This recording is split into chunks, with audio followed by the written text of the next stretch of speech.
Hello, everybody, and welcome to our fifth live stream from the STEM Teacher Network. So excited you could be watching this with us tonight or another time. Today, Josh and I are really excited because we're sharing some resources today that are based on your feedback, and we thank you for that feedback. That's what the network is all about, is us sharing our ideas with one another. Before we get started, though, I do want to just take a minute and share with you a couple opportunities for teachers who are part of our network. First of all, I got to say, hey, Josh, how's it going?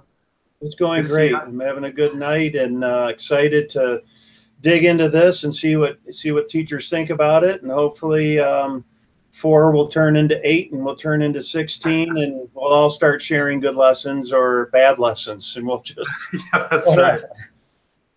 At least we'll be doing it together, whether it's good or bad. We're figuring it out. Cool. Well, a couple I just want to share with everybody. These are in the agenda for tonight's meeting, which you can access anytime. Of course, we have our, at the very beginning, there's a link to the live stream, which you've probably already done. That's how you're watching this. We also have our guest book. If you don't mind signing that, it's just a quick Google form. It allows us to see who's been checking in from live stream to live stream. We greatly appreciate it. And then, of course, we have our additional network tools, you know, to the degree that they're useful, which sometimes they're not, apparently, because not a lot of people have been using them, but that's okay. We're figuring it out. The opportunities that I wanted to share with you, just real briefly, are some really cool ones. So Henry Ford, I want to be like, raise your hand if you've ever been to the Henry Ford, although I just can't see everybody's hands. I got a chance to go there just a few months ago. It is such an incredible place, so cool. And all about innovation. And I mean, like, they have the Rosa Parks bus. I mean, it's this incredible place. One of the really cool things that's happening at the Henry Ford is they are, for the first time, hosting the Michigan Invention Convention. And this Invention Convention is a national program. In fact, the national competition is going to be hosted at the Henry Ford as well later this summer. But they're also the epicenter for the Michigan chapter of this. So it's a contest, kind of like a science fair, except the idea is kids create an invention and then they have like a pitch that they prepare and they give to judges, right? And so kids come to this event, they give their pitch to a panel of judges, and then they work their way up through the contest from like a state level up to the national contest. And it's a really cool opportunity, especially because the Henry Ford is kind of taking this program on and serving as the venue. So they reached out to me and asked if we could reach out to you all, those who are a part of our STEM Teacher Network, as they're looking for judges for this contest. So a really cool opportunity to interact with kids, really all the way from K through 12. This is like a program that spans all grade levels. So if you are a science teacher, a STEM teacher, or just like a teacher who's interested in this kind of program and learning what judging would be like, I think like the commitment is like a training, an online training of how to like use the rubric, and then you would be at the Henry Ford on the actual date, which is in March, like mid to late March. But there's an email address there for Ben, and you can send him an email. You're always, of course, welcome to reach out to me, and I can put you in touch with them. But I hope to be a part of the judging that's going on there, and I know they're looking for some more great teachers to be a part of it as well. So please do reach out. The other opportunity I wanted to raise is a cool thing that's going on with the Department of Education and Microsoft, where they are making available education edition licenses for Minecraft.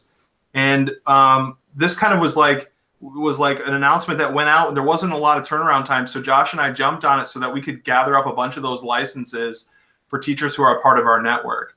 And so we have those licenses at our disposal. And so even if you want to just experiment, we have like 1,000 of these licenses, so we can serve whoever wants to try some experiments with their kids. One of the challenges is that you do have to have Windows 10 in order to use the Education Edition, so that's going to be a barrier, I know, for some teachers. But if you do have the right computers and you have an interest in experimenting with this software, Minecraft Education Edition, with your kids, we can hook you up with a license if you can't otherwise get one through your district. So again, reach out to Josh or I, and we can hook you up. So those were the opportunities I wanted to throw out to you. I also wanted to just say thanks. You know, we sent out an email maybe a week ago, asking you to choose from among like 15, or how many was it? It was like it was a bunch of like 10, 15, what is it called? Lessons, right? STEM lessons that Josh had kind of thrown out there. And so we had over 75 people respond, which I thought was awesome. And appreciate the feedback we got. Based on that feedback, we identified the lessons we're going to share tonight. So tonight is all about Josh sharing some of his favorite lessons that you can turn around and use in the classroom straight away. And I know Josh has prepared some slides to show us some of that as well. So that's how we're going to be spending most of our time. I'm going to be keeping an eye on the chat that's happening on our YouTube page and chiming in with thoughts and questions as Josh is sharing that. But Josh, is there anything else you want to share before we kind of get rolling tonight? I'll take that as a no. Josh, can you hear me? Oh, yeah. I thought you were asking them. I thought if you I'm sorry. Questions. My fault. No, I'm sorry. Oh. I'll keep an eye out. Is there anything you wanted to add before we get started? No, I'm ready to go. Let's go. Okay. All right. Cool. I'm going to share my screen here for you. Let's see here. Bear with me one moment. Here is the presentation. Okay, cool. It's coming. I know it is. There it is. There. All right, Josh, the floor is yours. I threw a couple of those Twitter handles out there, or the social media handles out there. If you have any other questions about what I'm about to, go over, feel free to reach out on any of those, or reach out to Andrew and I. And I always make this very, very clear.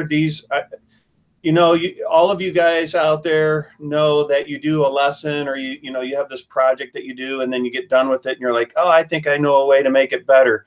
My hope is that when we're going through this tonight, that you have some ideas and suggestions on how you could make it better.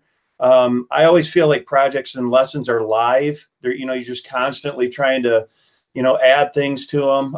But the other thing that when Andrew and I were talking a few weeks ago, the one thing that Andrew and I keep coming back to is, if all of us are collaborating and sharing these lessons and making them better, then we all win. And so I don't mind sharing any of my lessons. I'm not saying that they're great, but I don't think they're bad. I think the kids are engaged and they're having fun and really trying to attach the standards to them, and make sure that they're meaningful and impactful. So, again, reach out to me. I've got plenty more. And, let's do some trades. Let's trade some or something. So, Andrew, you ready? I'm just picturing like teachers out in the playground trading their lessons like Pokemon cards. So it's just like it's in my mind right now for some reason. I've seen people play Pokemon. I actually, you know what? That's funny. I don't want to get off course, but I was at Target today, and I think there was like this 20. It had to be over 20 years old. You mentioned Pokemon, so I'm at Target, and a guy behind me, I heard a big thud, and there was 2 big boxes of Pokemon in his cart. It must be coming back, or they must have some kind of edition coming out. It never went away. I think that's maybe it didn't. All right, I don't know. All right. So the first thing I wanted to say is congratulations to Natalie M. You guys are out there filling out that survey, and so we thought we could give away a GoPro camera. And I've got an app coming out real short, in the next week or two, and it helps manage project-based learning and STEM environments and hands-on environments. And so we're going to give her some of the part of the app or at least all of the app, but let her play around with that in the GoPro. And we appreciate her filling that out and the rest of you filling that out. If you want to know more about that, you can stop at our McCall booth for a chance to win one for your class. And I know that MVU will be at McCall as well. They're always there. They have that big 20 by 20 sitting there. So stop in and visit them as well. Go ahead, Andrew. Next one. All right. So here's In here, we have 4 different videos. We have the Zipline Adventure curriculum. We have the parachute lesson. We have rockets curriculum up, and STEM paper football. So we've got 4. I threw rockets in there, and I don't think that I even put that on the survey, but I'll explain why I did later. But I think one of the number ones was the Zipline Adventure. This is a very simple thing to do with your classroom. If you have a GoPro, it makes it pretty sweet, but if you don't worry about it. In fact, if you have a smartphone or something that you can capture, you could actually build it around that, and it just make sure it's secure inside of the Zipline. You'll get some sweet footage. I think we're going to go ahead and start with that one, the Zipline Adventure. This is just a little overview of what you'll see. These are the kids building it. Is it playing the music too right now, Andrew? It is now. Okay. But I am going to mute the music. Oh, go ahead. And I'll just walk it through. So really what they're doing here is they're testing their Zipline to see if it works first on a chair. And then we took it out to the playground, and I'll explain why we took it out to the playground in a few minutes. So they're building this Zipline. We're incorporating all sorts of standards. You can incorporate speed, you can incorporate distance, you can friction, gravity, forces, all sorts of, and you'll see when we get to it, but you can incorporate a lot into this lesson, and it's very cheap. We have cardboard, and I think again popsicle sticks and some paint. Let's go ahead and jump into that one first, Andrew. I think that's the first one up. Okay, so the one thing that I always have my students do in every single lesson is come up with a plan of how they're going to pull off the assignment. So here, and in this one, the plan is this. They're actually making a Zipline Superhero, and they're using a GoPro, but you could use a smartphone, and you're going to build it around this GoPro or this smartphone, and you're going to have it go across the playground or across your classroom. Now, the purpose of this is... Sorry, Josh. What grade level would you say this is appropriate for? Oh, I would say, well, I have the youngest I teach is 3rd grade, and they do it. But I promise you could do it all the way up through high school. Guarantee it. I guarantee 12th graders and 11th graders would still do this. Mm-hmm. And so what you do is I start off by telling them, imagine something flying across, the playground or flying across the school, and I call it a superhero, and it's going to go rescue something. So I try to get them to think of like a storyboard of why would this thing be flying across the room or across the school or across the gym. Let's say you want to go out into the gym classroom. And so get them thinking about that. Then they're going to decorate it, create this little superhero that goes around the smartphone or around the GoPro camera.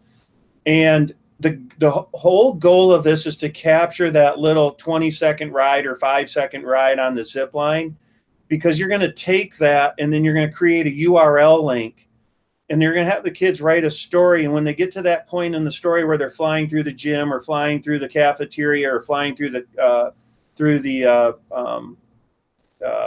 playground, that's the moment in the story you're going to have the URL link there so that people can click it and see it flying from 2 views, the bird's eye view and from the a side view. And so you'll see that. So that's the ultimate plan. While they go through it, I want them to think about capturing their performance. I want them to talk about their performance, reflect on their performance, and then they go through this polish stage, where during that polish stage, they are trying to, actually reflecting about like what worked, what didn't work, what needs to be changed, why does it need to be changed. And so they're going to go through that polish stage, and then they're going to have that final product where they're going to capture, narrate, and reflect. And so that's all part of what I have in the app. But I want them talking about their final product. I want them to explain their final product using key terms from the standards, and I want them to reflect on that final product. So to pull off, the Zipline Superhero, you have to have a plan, you have to perform it, you have to polish it, and then you have to have this final product. So the materials in the Zipline Superhero: cardboard, fishing line, paper clips, straws, hot glue or random junk, whatever you have in your room that you're going to allow them to put onto it.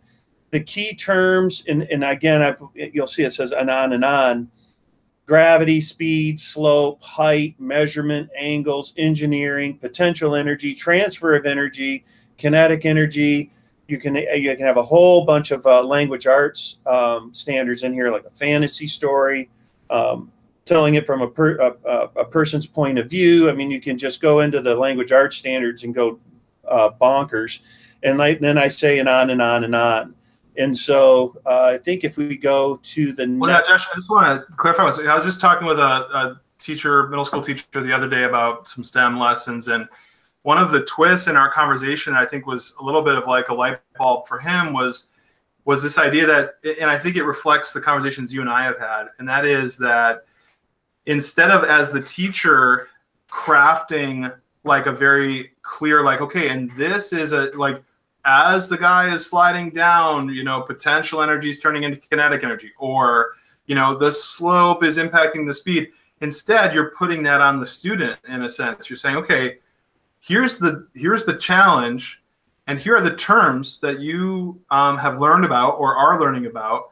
I want you to tell me how these ideas connect to what it is that you're doing. So you're not, like, I think for a lot of people, they're thinking like, well, this is an application of what I've already learned that I, as the teacher, am demonstrating to the students. See, now we're applying what you learned, but you're flipping that and having the kids demonstrate to you how they are applying what they learned. Is that right? I agree with that. I think it's our responsibility to, at a young age, to start getting them to try to come up with those answers. Absolutely. And we have to, you know, at a younger age, you know, we just have to, you know, prod them along a little bit more. But as they get into like 5th, 6th, 7th grade, I think it's tough as a teacher to watch someone struggle. It's tough to watch, you know, it's really difficult not to just go give them the answer. I know that, and I've given plenty of kids answers. I'm not going to say that I haven't, because I have, but if we can walk that line to where we're not always giving the answer, and also walk the line of trying to get them to come up with, you know, hey guys, even posing a question like this, do you think the slope has anything to do with the speed? And they stare at you and you say, what do you think slope is? And, you know, those are, you know, that could be one thing. Another, as a kid gets, you know, older, maybe you just lay it all on them and say, guys, you're going to have to explain all of this to me. So yeah, I think that's part of the game. It's fun too. Yeah. Yeah, no doubt.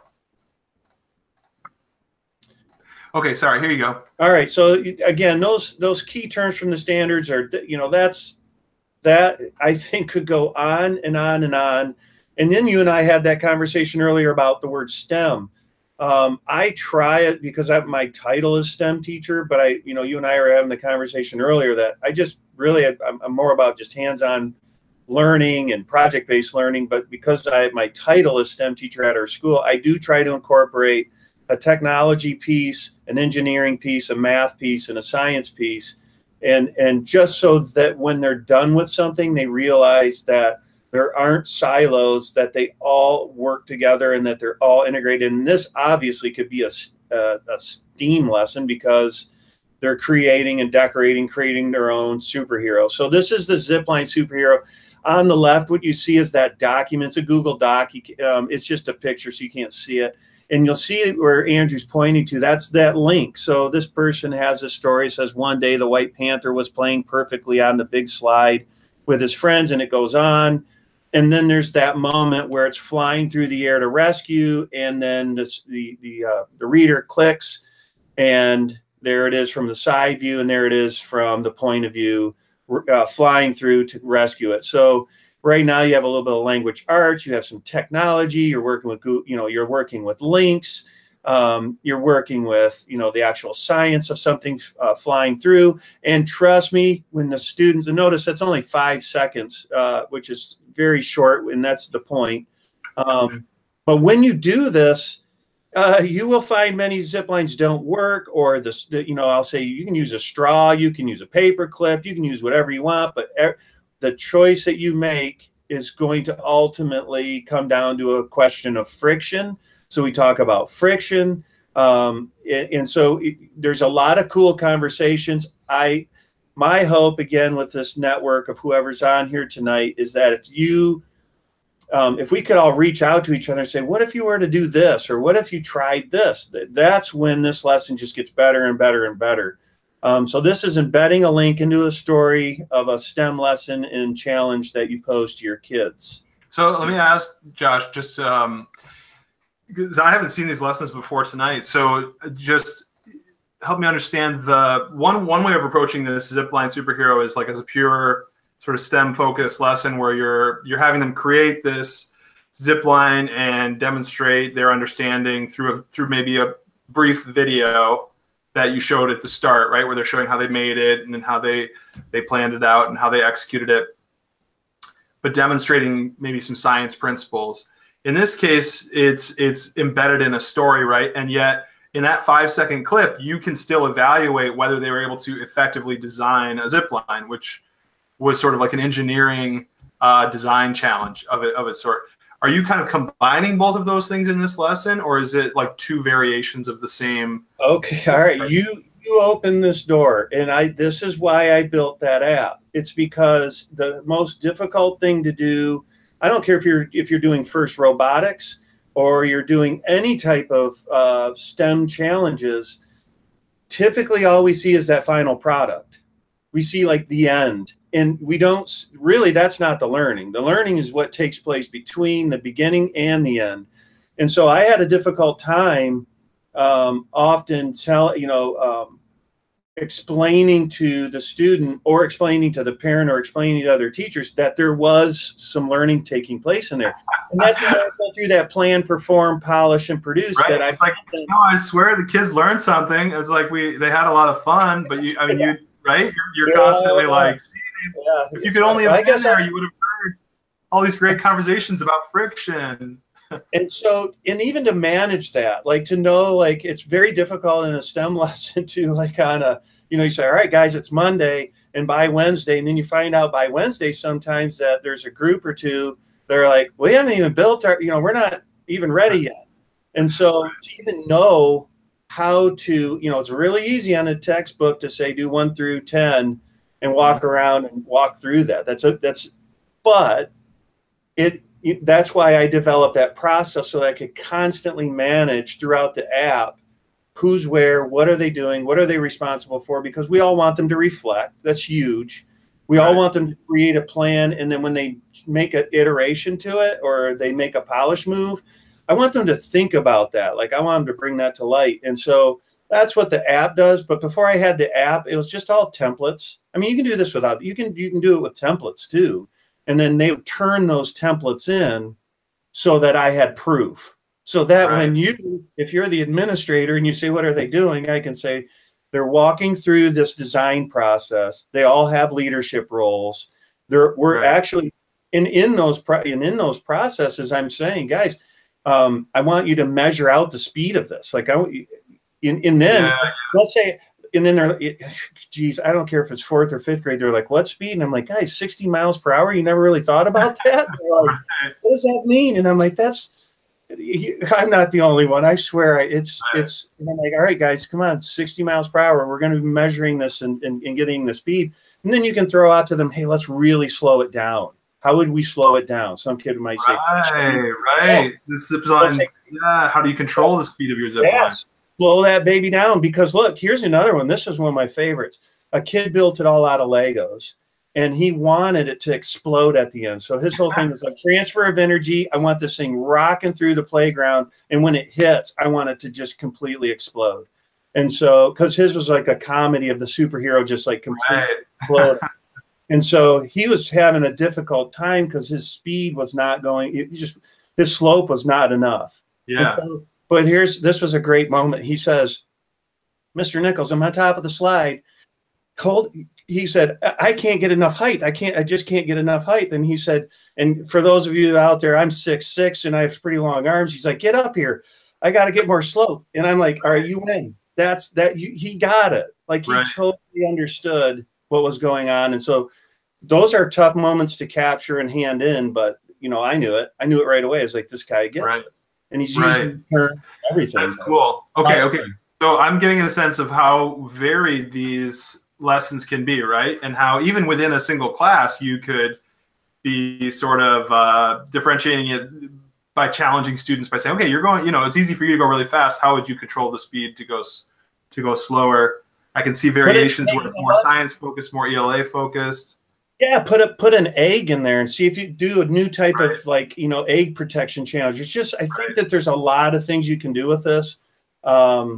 Especially on speed with, I'm thinking middle school kids with smartphones, they can all sit there and see how, measure to the 10th of a second, measure to the 100th of a second. And then we're going to put it all in data tables. We're going to find out whose was the fastest and whose was the slowest without it ever stopping, because some kids will say, I'll get it to go really slow. And it's just bouncing along.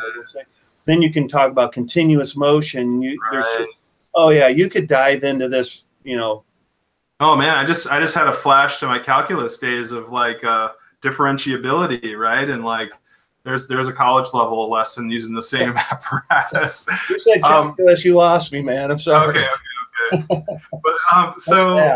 But I do want to like honor the fact that we said we were going to like show 4 lessons. But I think what we did here kind of illustrates that the depth of these lessons, even though they're super simple, there's still a lot of depth if you're thinking about them the right way. So if it's all right that we jump into the next one, let's do that. All right. I like. Should I go back to the original video of this one? Sure. Go ahead. Yep. Let's play that real quick and see what happens here. I've had a number of these, so I don't know exactly which one this is. This might be narrated. Will you play it if it's narrated? Sure. Yeah. Let's play it. This is what I dig is the narration. So let's start that over, and you'll hear those key terms from the standards in there. I'll do the best that I can. All right.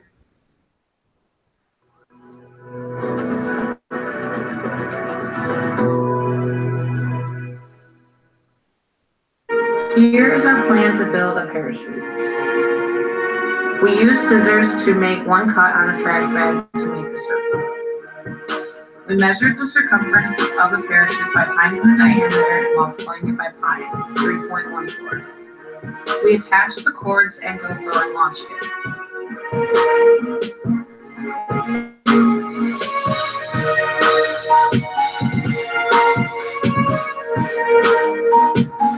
The GoPro landed safely because of the drag.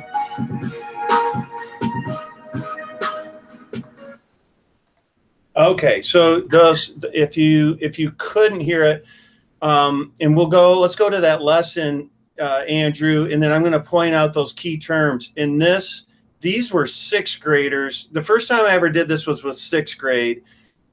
Kids told me they heard of diameter. I know they had done it before because I had taught it before, so I know that they had gone through diameter, circumference, radius, but they hadn't ever applied it before. So that was I don't know, that's an aha moment.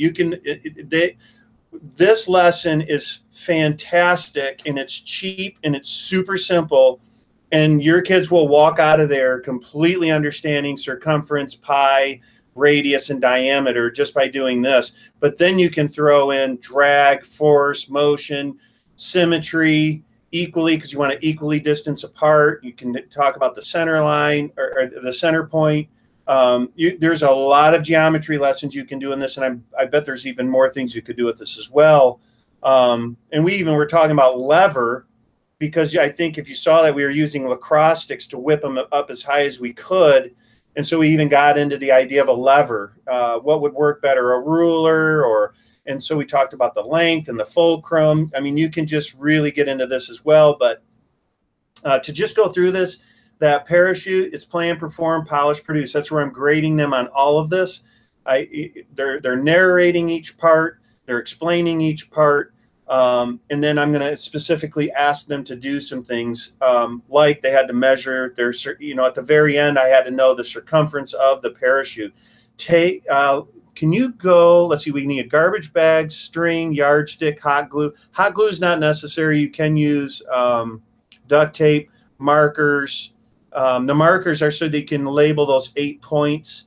and cardboard. If you wanted to make a little container for an egg, or like we put it, like I said, we put a GoPro in there. I would actually probably not put my smartphone in here unless someone could launch it like 2 or 3 times in a row and show that it opened up.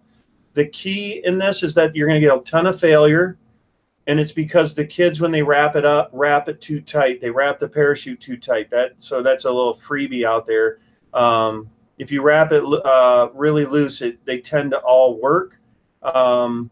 If you could jump to the next slide, I just want to see what it says, Andrew. All right, here we go. So this challenge, before I introduce it, what I do is I say, guys, I'm giving you I take the garbage bags from our school. Since they're in my room, I guess I'm allowed to use them. And it's a rectangle garbage bag, and I cut it. I cut the bottom off, and then I cut the sides off. So 1 garbage bag equals 2 parachutes. And I give them a rectangle, and I say, can you figure out, you and a partner, or you and 3 people, can you figure out how to turn a rectangle into a square with 1 cut? And they will sit there and look at rectangle into a circle. Yeah. Yeah, I'm sorry, a rectangle into a circle with just 1 cut, not like a bunch of scissor cuts, but 1 cut, like just 1 slice. And they all stare at you like, how in the world are you going to do that? And I always say that I'll tell you eventually, unless someone can figure it out. And I was like, but if you can or cannot figure it out, go home and ask your parents this tonight too, because it's a pretty tough challenge, I think. I mean, some of you out there might get it right away, but so here's how you do it if you don't know. It's pretty fun. And you can mute this. You don't need it, that part. Okay. Yeah, the audio. Okay. Right. And so what it does is you grab it from the center point. That's all right. You grab it from the center point. You just pull up on it, and then you just get it so you have. I actually like twist it a little bit so I can do that promise of 1 cut. I have a couple little cuts in there, but just 1 slice through. Open it up, and you have a circle. And it's just a fun way to start it off, challenge it. Instead of just saying, hey, go do this, see if they can figure that out. What I love about that, Josh, is that it's also like using the definition of a circle, right? Like because all the points are equidistant from the center, you know what I mean? And 360, you got it. Yeah, that's cool. Yeah, those 4 angles, see, look, Andrew, you and I are collaborating. I've never asked them that. That would be so stinking cool. All right, so the next time I do it, you're saying to go to each angle, measure it out 90, 90, 90, 90. No, I'm saying like the pure definition. I don't know if this is appropriate for that grade level, but the purest definition of a circle is that it is the shape which is marked by being equidistant from the center point, right? So it's a constant radius, and that's effectively what you're doing by making it that way. Is you're pulling this thing out from a center point in equal radius and then slicing it. Yeah. All right. See, in fact, you could make parachutes of different radii really simply that way, like without like the giant company. All right. So we're in month what? 5. Yeah. And, wait, hold on. We're in month 5, and like people, if you've been to all of them, like you can easily distinguish who's smarter right now. It's you. You're using some there's different kinds of smart, Josh. I learned that a long time ago. This is a true story. Okay, here's my tangent. I got to do a summer of research at Harvard. Okay. Whoa. And did not get accepted there, but I got to do a summer of research there. And I watched a guy who was getting his PhD in string theory. This is a smart dude. I was roommate with him. Very, very smart, getting his PhD in string theory. I literally watched him struggle for like 3 or 4 minutes to open one of those like dumpsters that you just lift the top and put the trash in. I just stood there. He could not figure it out. And I was like, you know what? There are different kinds of smart. Well, wait, I'm going to look at, I see that differently. The 2 of you together make a perfect human being. Wow. We would have been invincible.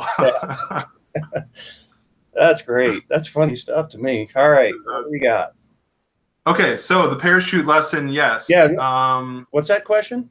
I wanted to mention one other thing in case it's not clear. And again, if people saw, I think some of the other stuff you shared about what you do in your classroom, they'll see this, but the reason there's so much video that the kids are making, right, is this is actually how you're grading them. So like you say, you're grading them on all those pieces like plan, perform, polish and produce, but that's because those are all a part of those. Like when you saw that 45-second student video, that was the thing they are turning in, and that is the thing you are grading. And I think for me, that is like part of the genius of the way you approach STEM in your classroom, is like just the efficiency with which assessment can take place, and then how that can be shared not only with other teachers, like, hey, look at this lesson, and they watch a student-created lesson, and boom, they understand something they could do. But then at parent-teacher conferences or with other teachers or with administrators, like the power of the video, I think, I just wanted to underscore that.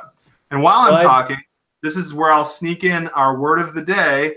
If you're getting sketch credit for participating in these live streams, I will tell you that the secret code for this live stream is the word balance. Balance. So if you are getting sketch credit, you can go to the course. It'll ask you for the code for this lesson is balance. Okay, sorry, Josh. No, I want to touch on that too. So grading them is, for me, I want them to demonstrate proficiency. I don't want them to hand in something. I want them to demonstrate the proficiency. And through that, I want them to write and be fluent in what we're talking about. So that's where the narration comes in, where they practice that narration and they time it so that it aligns with the skill that we're talking about in the video. And so, a number of people said 45 seconds. How? I want it to be a pitch. They have to just they're pitching their proficiency to me in 45 seconds. And that is how I grade them. And I do look at their plan, and you see in the beginning, I don't even give them materials until I see a plan, because I need to know their plan of attack. So on this parachute lesson over here, you're going to see a little bit mix of both in the expectation.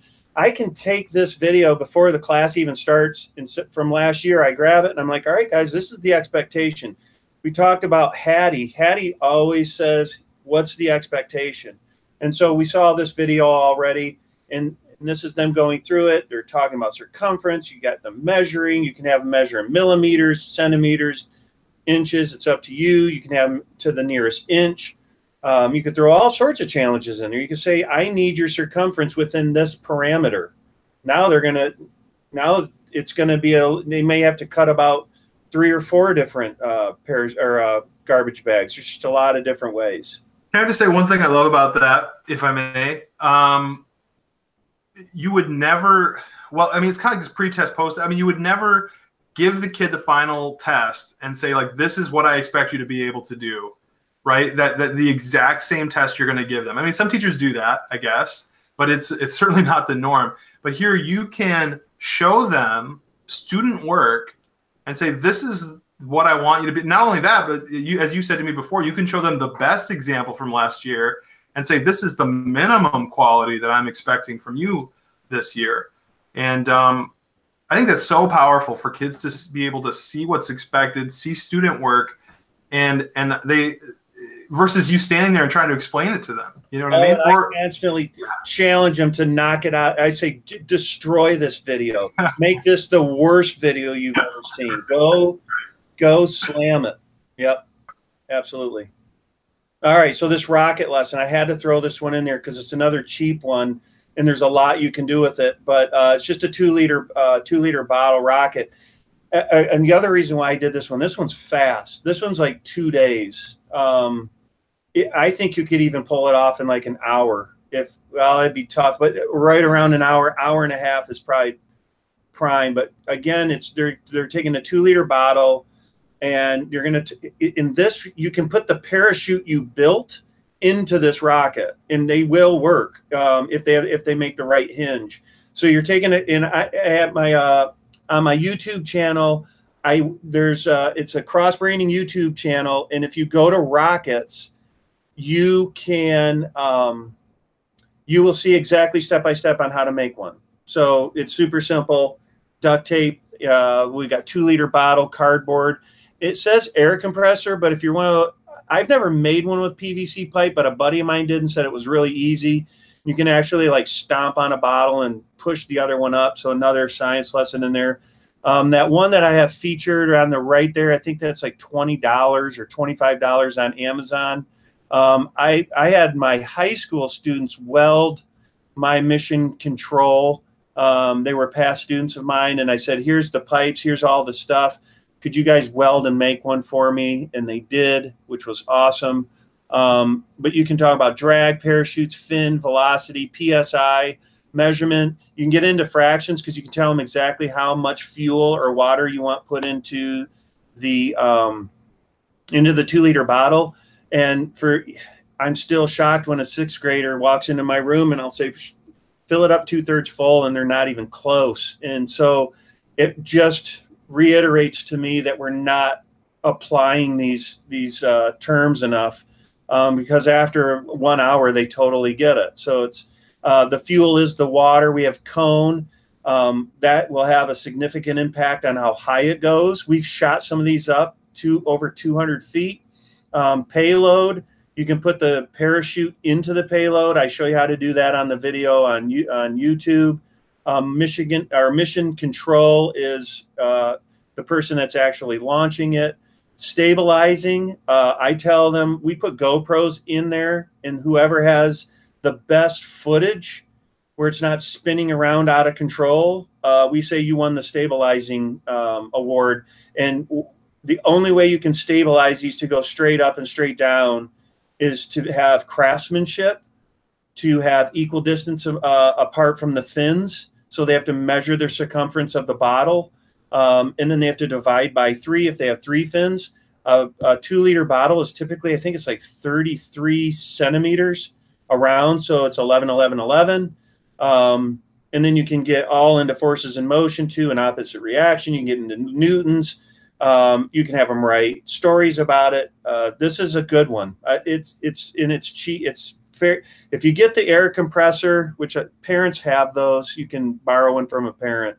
But for $25, I know a buddy of mine who bought one of these little orange things about 5 years ago, and he's still using it. So it's, I think those you can. I don't know if it's on a GoFundMe. I'm not sure, or not GoFundMe. What's the other? Donors Choose. That they may have that brand. I'm not sure, but this one's a good one, Andrew. This is fun too. And then I think I have a video of it. Show them the video of. It's crazy the cool video they can get from it. If you go onto you can hear the narration if you go onto the website. But check that. That's crazy to me. I never get bored of that. Wow, that is cool. Yeah. Yeah, and I have a link. I added a link to the agenda that shows how to get the GoPro inside. And there's my high school students that built that. I could never build that, by the way. They threw a hydraulic piston in there to hold down the bottle until we released it, that little ridge. But yeah, and then you'll see. We are running out of time though, Josh. So I am going to let's jump to the cardboard challenge. And this is the cardboard circuit challenge, right? Yeah. And we might want to throw a note up there if anyone has not seen Kane's Arcade. Kane's Arcade is awesome. Go to YouTube. Your kids will love it. It's just a super cool video about this kid years ago. I think he's probably, I don't know, 1st or 2nd grade. Was building all these Kane's Arcade. He had a place called Kane's Arcade, and it was at his dad's auto shop, and he just built all these arcade games and had kids try to sell for $0.25 or 10 cents or 5 cents to have kids play it. There it is. And awesome little documentary on that. And it started the cardboard challenges. It'll get your students excited. You just need cardboard, duct tape, glue. But what I do with mine is I get wire and LED resistor and battery, and I tell my kids, you have to create a game. You have to write out the instructions on how to play the game and how to win the game. And if someone wins the game, you have to hit a button to let them know with a light indicator. And this is one of the first things that I do before I get them into like printed circuit boards, or I get them into switches for our underwater robots. They need to understand simple circuits. But even more than that, I just sort of made a goal to myself years ago, and I don't always hit this goal, but if I'm going to teach something, I have to be able to try to apply it. So I'm not going to just teach circuits and say, look how so-and-so did a circuit and what they did with it. I want them to take a circuit and apply it to something that they're building and making. And so this one's simple circuit, energy for the standards. It's middle school PS 1.3 for electric forces. It's 4 PS 3-2 for electric currents. And here's what they do. Make a cardboard game, include a circuit with a LED connected to a switch that you press when a player scores. Groups must write out directions that explain all the directions needed to win, like how to win, how many chances, where to stand, how many points per chance, and how to score. And we've got a video for this one too. And this one's pretty sweet. It was a paper football being shot through meatballs into spaghetti. That was the game. And you can write a story for this for 3rd, 4th, 5th, 6th, have them write story. You know what? High schoolers would like to write stories about this. I guarantee it. All right. It's the one on the right. So you'll see the, I'll point it out. So they're making their bowl of spaghetti. They had to show me that they could wire it. Their simple circuit, just alligator clips, coin cell battery. And there's the meatballs, and you had to kick it through there. And then we even put a GoPro in there to get a point of view. And that's my coffee. They had me playing the game. And there's their light. There's their light indicator. And so it's kick a football into a bowl of spaghetti. And then they actually took their paper football. We opened that up and talked about isosceles triangles, adjacent angles, acute, obtuse. Because when you unfold a paper football, you've got crazy math going on in there. All those edges and all those creases. Wow. That's super cool. Just to see, I mean, it just strikes me too, just seeing the editing on that too, and just like how you're getting the technology sort of piece for free of STEM, right? You know what I mean? Like kids are really using the technology to create, to demonstrate their learning. Yes. Which, I mean, think about just how how people communicate today, and then you're having them write it out too. So there's the whole write it out, write out the narration, practice the fluency. You know, I love it when my students will say, "Can we go out in the hall and do this?" Or "Can I redo this again? Can I do this again?" And when they say that, they're reflecting, they're self-reflecting, they're using metacognition, they're self-assessing. Oh, my favorite, Andrew, and I think I said this in a previous one, is when we play all the videos at the end, and a kid will come up or a group and they'll say, "Hey, Mr. Nichols, we don't want to play ours." And I always, in my mind, I'm like, yes, you totally know yours is junk.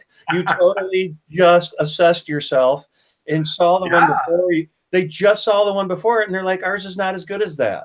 Yeah. And that to me is so much more meaningful than like a grade, like an actual grade. I do grade them on this stuff, but the idea that they're like, man, true, don't show them, please.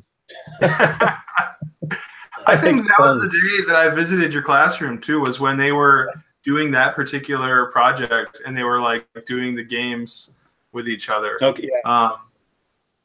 I do, you know, I want people to realize that like what Josh is sharing is like the way he approaches his STEM classroom. And I know he refers to this app, and I do want to share this screen, and like what we're trying to do with this network over the coming months, right? This is all a grand experiment for us, sharing with one another.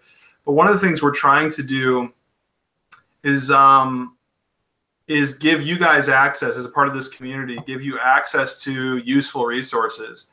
And one of those has been this approach that Josh has used and the associated app that he's been using with his kids. And so we're working to find ways to give you access to that app. And you'll hear Josh referring to it. So I hope you realize that we're not like trying to sell you on the app. It's not like we're like, you know, call now for, you know, 2 for the price of 1. That's not at all what we're trying to do. And Josh, if you were part of all the conversations I've had with him, it's like the opposite of what he's trying to do. However, this is how he approaches his STEM classroom. And people all over the state are visiting his STEM classroom saying, how are you doing what you're doing? Because you're making it work and it's exciting and it's cool and it works for the teachers and for the students without burning everybody out. And so I hope you get that that's the spirit with which we're sharing these things. And it's such an exciting time, I think, for us to be doing this network because this app is now just becoming available to help you manage this.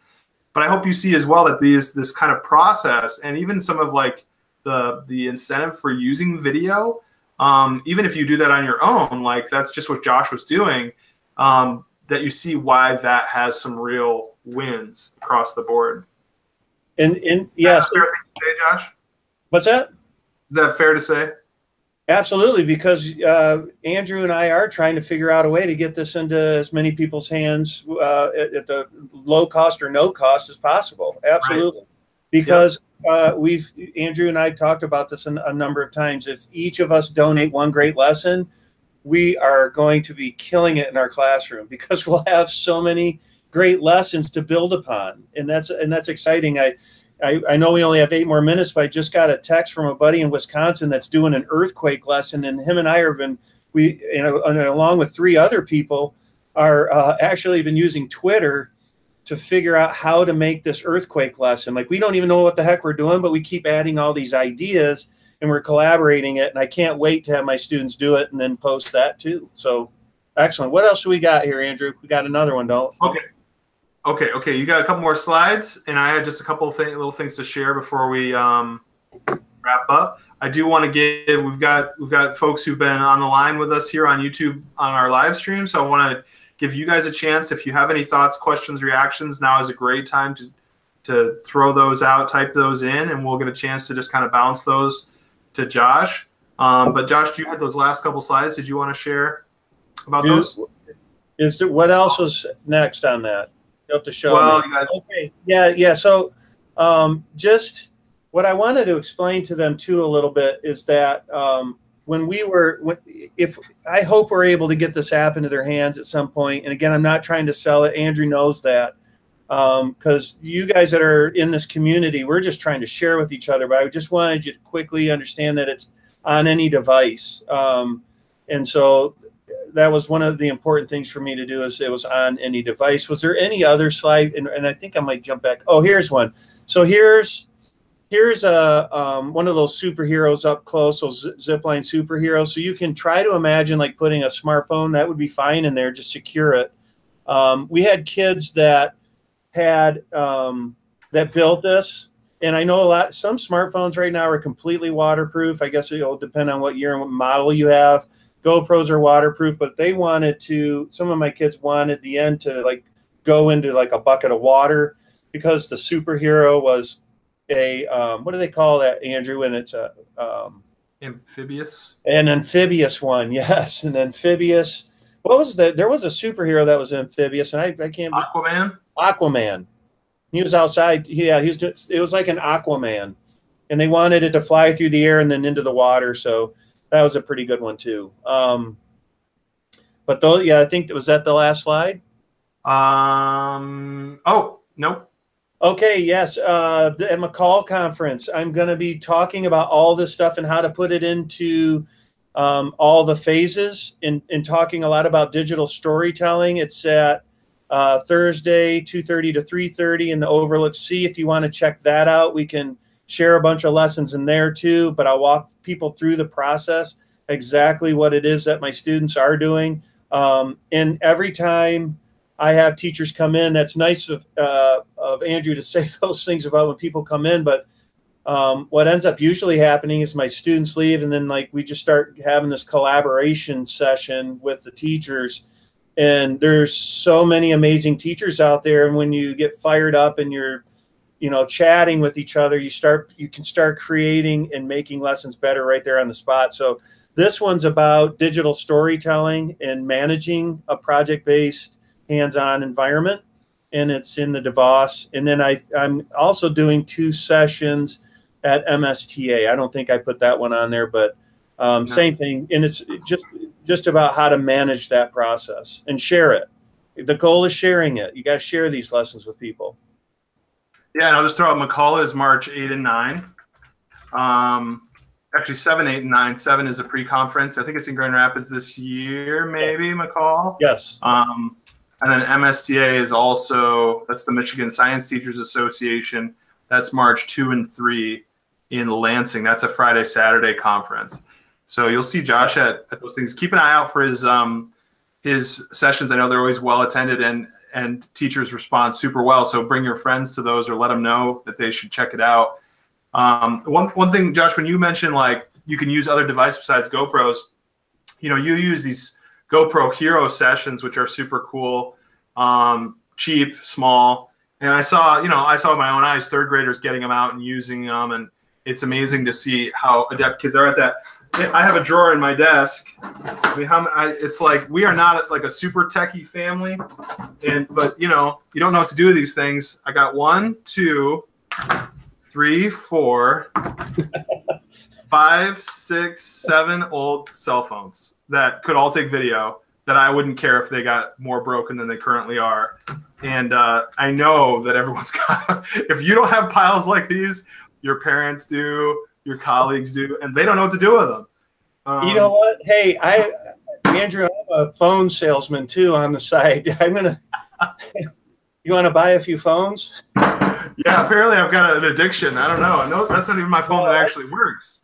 That's a great idea, though. You got to believe that. Yeah, there's a ton of those out there. Bring them into your classroom and let kids use them. And if they break, they break. Who cares? Hey, most of them already have a crack in the screen. As long as put some duct tape over them so the kids don't cut themselves, and you'll be good to go. Yeah. This is great. I think what I'm seeing, Josh, just by having a chance to share some of these lessons and get into the weeds a little bit, we're seeing. I think some of the nuts and bolts of what good things can happen in a STEM classroom. Some of the issues that come up are like, well, what am I actually assessing them on? The variations that an individual lesson can really spawn. This is great. I'm going to check the live stream really quick. Questions? Yeah. When is the conference? We got that. Feel free to throw out any other questions.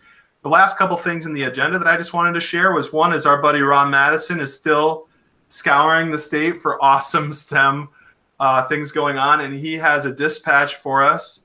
And I'm not going to play the whole thing right here, just because our video, I know it isn't playing terrific, but you can at least see a little bit of it while I tell you he is at the